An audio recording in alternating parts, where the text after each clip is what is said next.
welcome to the Workshop Therapy Podcast. I'm your host, Andrew, and joining me today is my own thoughts. So be prepared for some introspection and some scary thoughts, I suppose. But anyway, it's been a while since I've done one of these research updates, and I thought today might be an interesting day to record something because I'm in the process of working with a client who is struggling to communicate their emotions and their feelings, both to me as a therapist and to their um, their marriage partner. Anyway, so I thought it might be an interesting thing to talk about communication and clear communication, because not only does communication matter in a marital relationship, it also matters in pretty much every relationship out there. Workplace, leadership, business, personal, family, healthcare, legal, whatever. Clear communication. It's important. So I dug into the research a little bit. And there's all sorts of research out there that suggests that developing clear and safe means of communication is really important. So in the process of working with this client, I kind of developed a little bit of a handout for them with some keys to effective communication. And I pulled this out of a book, didn't pull these directly out of a book. It's from a book called Crucial Conversations. So it gives several good points. So there's basically 7 keys to keep in mind during what the author refers to as crucial conversations. So crucial conversations could be a negotiation, like a business negotiation, a sales pitch, a relationship conflict, with a spouse or with a friend or a family member, any number of things where communication is really, really critical. And so I thought I'd share those with you. Tip number 1 is start with your heart. So what that means is you need to focus on your true motives before and during the conversation. You need to ask what you really want, and not only what you want, but what the other person wants and what you want out of that relationship as well. It helps prevent emotional hijacking and keeps your dialogue focused and constructive. I'm sure you've all been in conversations where you get involved in this conversation and it just completely goes off the rail and you just waste time, right? So if you focus on your motive and the true motive of the conversation, whether it's I want to sell you something, or I don't want you to sell me something, or even I need to heal this rift that's happened between you and me, focusing on that helps eliminate distractions. It also helps you when you start to feel like upset or stressed out by it. It helps you maintain your calm and your cool to avoid that emotional hijacking. So the second thing key to effective communication is learn to look. So that's more of put yourself outside of the conversation while you're having the conversation and observe what's going on. So you want to learn how to recognize when critical parts of a conversation occur. So those happen when, opinions vary, when the stakes are high, like there's a lot riding on it, or when emotions start to run a little bit stronger. So in order to do that, you need to be focused not only on your own emotions, but also recognizing the other person's behavior for signs of increased emotion.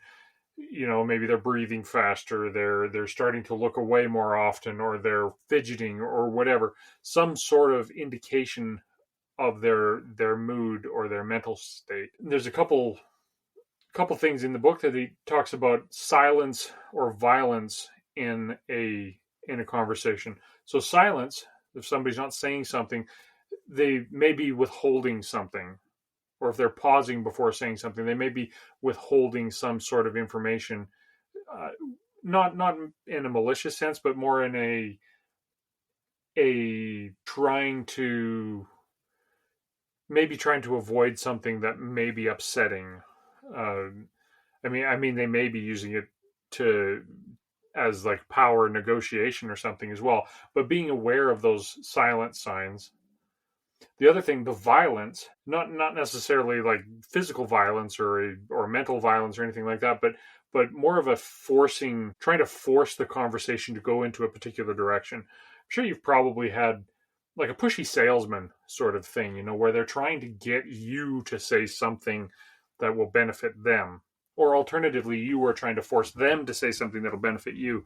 Both of those violate the trust of the conversation. That violates the safety that should be in a crucial conversation, which then derails the productive dialogue.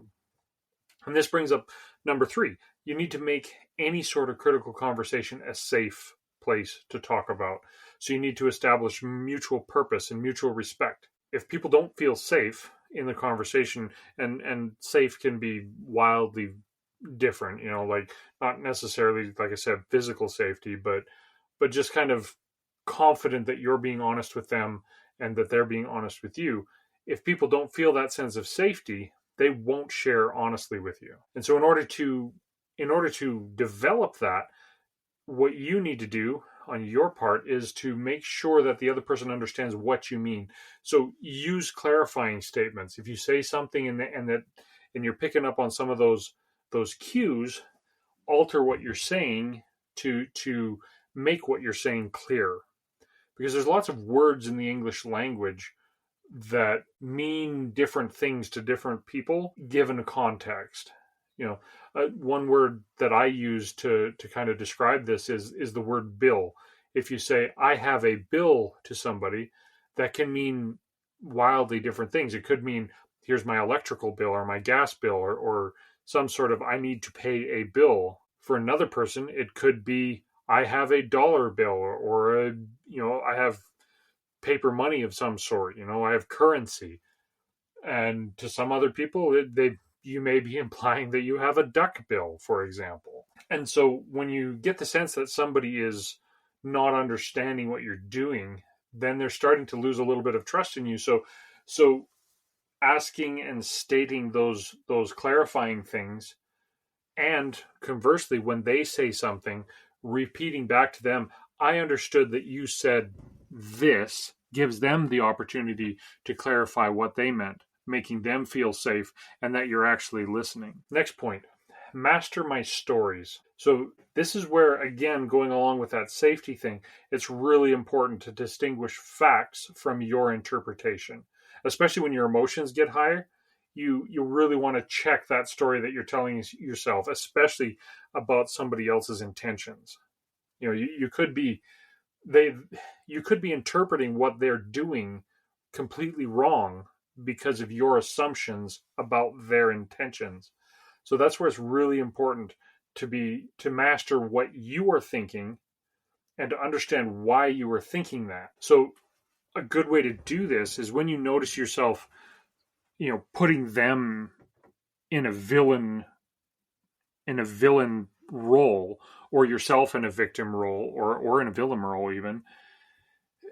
Very rarely are people really trying to take advantage of you, especially somebody who you're trying to have an important conversation with. So it's really important to take that and recognize those stories that you're telling yourself, so you can be the master of that instead of letting your assumptions or their assumptions control the conversation. In the book Crucial Conversations, they talk about an acronym called STATE. So state your path, which helps you kind of share your view in kind of a respectful and a honestly persuasive way. Because when people trust you and when you're honest with them and they feel that you are honest and are sharing truth, they're more likely to be persuaded by your argument, whether that is, again, trying to sell them something or trying to patch a damaged relationship. those are wildly different things, but the same trust in the communication is crucial. So state is share your facts, tell your story, ask for others' paths, talk tentatively, and encourage testing. So share your part of the story, ask the other person how to do, or what their opinions are, what their path is, their story is.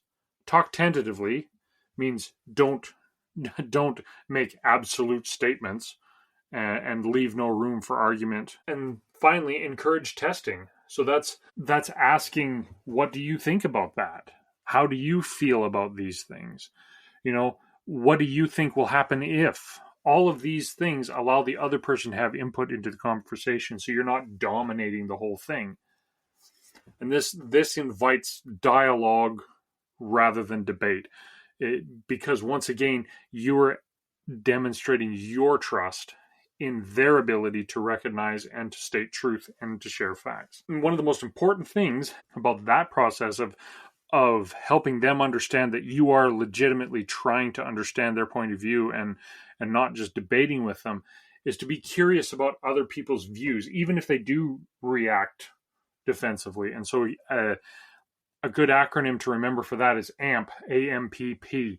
Ask, mirror, paraphrase, and prime. So you ask the question, hey, I see that you are getting defensive about this, or I feel like you are getting defensive about this. Then restate what you were understanding them to say. Paraphrase it, mirror it, and help them, correct maybe your misassumption. Or if you've got it right, then they say, then they can understand that, yeah, you are trying to listen to me, which again builds trust and builds that mutual respect in a crucial conversation. And finally, to wrap it all up, moving to action is the final thing. You never want to leave a crucial conversation, without having some sort of action step in it.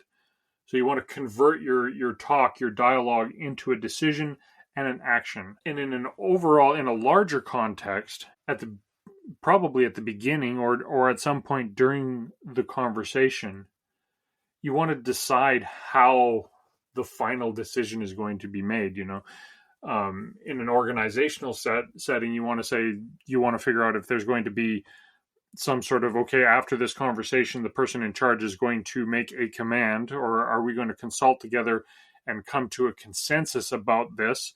How are we gonna do that? By a vote? By everybody has to agree? Whatever it is.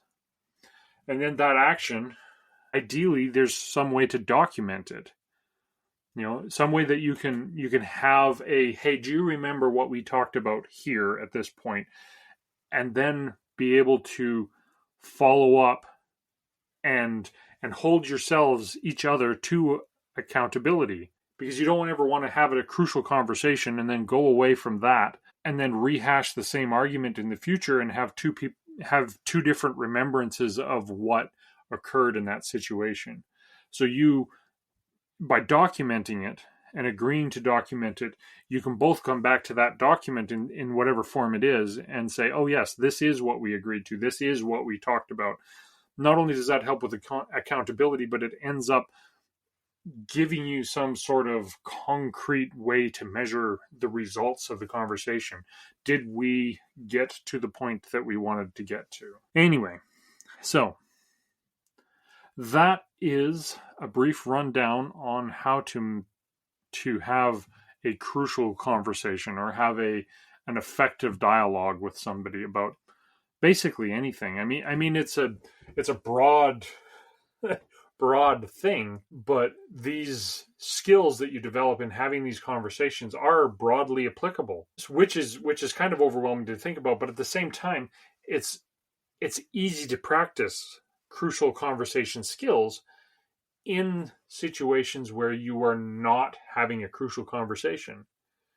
Like asking your spouse, for example, about what did you have for supper, or what are you planning for supper, whatever, is mostly not a crucial conversation, but can be an opportunity to practice these skills. Like, you start with your heart. What's the motivation for asking? Are you hungry? Do you just want to engage in conversation? Do you want to find out what the other person wants for dinner so you can surprise them, whatever it is? So you're starting with that motivation. Then you're looking at how they're reacting. You're making it safe by not forcing what do you want for dinner? I want spaghetti or whatever. You're not forcing that on them. You're not making assumptions. And if they do say something, then you can restate, hey, sounds like you don't know what you want to have for dinner. Here's some suggestions that I was thinking about. What do you think about that? I mean, doing that all the time can potentially be frustrating, but at the same time, you're developing those skills, and then you're learning when you can say, I don't need to worry about, like for dinner, I don't necessarily need to worry about making it safe, although any conversation should try to be from a place of safety. You don't necessarily have to master your story around whether you like spaghetti or not for dinner tonight. But once you have developed those skills, then you know how to use the appropriate one for the situation. Anyway, I hope that was interesting for you. If it is, I'm uploading a quick rundown of this topic, like a one sheet thing over on the Patreon feed for any of the members. So that's free or paid members. So head on over to Patreon if you want to download the little sheet that you can practice crucial conversations with people with the sheet. Starting to ramble now, so maybe it's time to cut it off. I would like to thank all the patrons for supporting, especially the founding father patrons. They are Mr. Matthew from Argiano Serio, Brad of Brad's Customs, Keith of Blackthorn Concepts, Eric of Overall Makerworks, and Brandon of Tectonic Creations. So thank you, founding fathers, and thank you to all of the other patrons who are supporting the podcast currently. At some point, I will do a read of all of you, and good night.